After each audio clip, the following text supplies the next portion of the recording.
Star news Marathi, नवे पाऊल नवी दिशा. अॅट्रॉसिटीचा खोटा गुन्हा दाखल करण्याची धमकी देणाऱ्यांच्या पोलिसांनी आवळल्या मुसक्या. खंडणी मागणाऱ्या तिघांना केली अटक.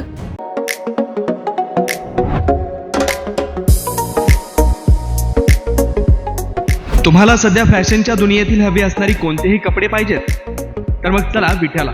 गेल्या 25 वर्षापासून ग्राहकांच्या अखंड सेवेत असणारे विट्यातील एकमेव प्रसिद्ध दुकान शोमॅन टेलर्स अँड फॅब्रिक्स.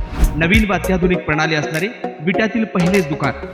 आमच्याकडे तुम्हाला हवी असणारी कोणत्याही प्रकारचे कपडे शिवून मिळतील. नवरदेवांसाठी खास सूट, शेरवानी व ब्लेझर. तर मग एक वेळ अवश्य भेट द्या. आमचा पत्ता showman tailors and fabrics, power house road, Shivpratap gold tower शेजारी, विटा. सांगली शहरातील एका व्यक्तीकडे 15 लाख रुपयांची खंडणी मागत त्यातील 7.5 लाख रुपये वसूल करत उर्वरित रकमेसाठी धमकी देणाऱ्या तिघांना पोलिसांनी जेरबंद केले. हे तिघेजण सामाजिक कार्यकर्ते म्हणून वावरत होते. एका कृषी उद्योजकाकडे त्यांनी 15 लाखांची खंडणी मागत रक्कम दिली नाही तर अॅट्रॉसिटीचा खोटा गुन्हा दाखल करण्याचीही धमकी देण्यात आली होती. प्रशांत लक्ष्मण सदामते, वय 36, राहणार अंजनी, तालुका तासगाव. विनोद बाळासाहेब मोरे, 42, राहणार खंडेराजुरी, तालुका मिरज. मोनिश संजय लोखंडे, वय 24, राहणार हातनूर, तालुका तासगाव.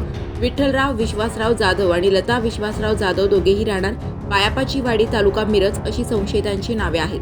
यातील प्रशांत सदामते, विनोद मोरे आणि मोनिश लोखंडे यांना पोलिसांनी अटक केली आहे. या प्रकरणी मुकुंद हनुमंत जाधवर, राहणार विजयनगर, सांगली यांनी सांगली ग्रामीण पोलीस ठाण्यात फिर्याद दिली आहे. जाधव यांच्या कंपनीच्या कारभाराविरोधात आंदोलनाची धमकी देत संशयितांनी खंडणी मागितली. या त्रासाला कंटाळून विषारी द्रव प्राशन करून त्यांनी आत्महत्येचा प्रयत्न केला होता. उपचारानंतर त्यांनी सर्वांविरोधात फिर्याद दिली आहे. या प्रकरणातील फिर्यादी विठ्ठलराव जाधवर यांची कृषी औषध उत्पादनाची कंपनी आहे. या कंपनीमध्ये 7 ते 8 कोटी रुपयांचा घोटाळा झाल्याचा आरोप करीत संशयितांनी काही दिवसांपूर्वी जिल्हाधिकारी कार्यालयासमोर आंदोलन केले होते. त्यानंतर हे आंदोलन मागे घेण्यासाठी त्यांनी खंडणीच्या स्वरूपात 15 लाखांची मागणी जाधवर यांच्याकडे केली होती. ही रक्कम दिली नाही तर जाधव यांच्या विरोधात अॅट्रॉसिटीचा खोटा गुन्हा दाखल करण्याची धमकी संशयितांनी दिली होती. यानंतर जाधवर यांनी त्यांना 7.5 लाख रुपये पाठवले होते. यानंतरही त्यांनी पुन्हा जाधवर यांच्याकडे पैशाची मागणी केली. यावर चर्चा करण्यासाठी मिरज पंढरपूर मार्गावरील एका हॉटेलमध्ये जाधवर यांना बोलवून घेतले होते. जाधवर यांच्या घरी एकाला पैसेसाठी पाठवण्यात आले. यावेळी हॉटेलवर आणि जाधवर यांच्या घरावर छापा टाकून संशयितांना ताब्यात घेतले. त्यांच्याकडून गुन्ह्यात यावेळी खंडणीचे पैसे आणण्यासाठी वापरलेली 2 मोटारी जप्त करण्यात आले.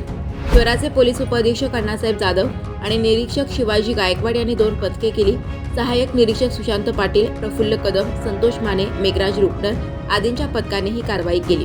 संशयित प्रशांत सदामते आणि विनोद मोरे हे दोघे स्वाभिमानी स्वराज्य संघटनेचे पदाधिकारी आहेत. त्यांनी या संघटनेच्या माध्यमातून आंदोलनाची धमकी देत जाधवर यांच्याकडे खंडणी मागितली होती. संशयितांना न्यायालयाने 3 दिवसांची पोलीस कोठडी सुनावण्यात आली आहे. स्टार न्यूज मराठीचा रिपोर्ट, सांगली. आपल्या परिसरातील लेटेस्ट बातम्या पाहण्यासाठी स्टार न्यूज मराठी YouTube चॅनलला आत्ताच सबस्क्राईब करा.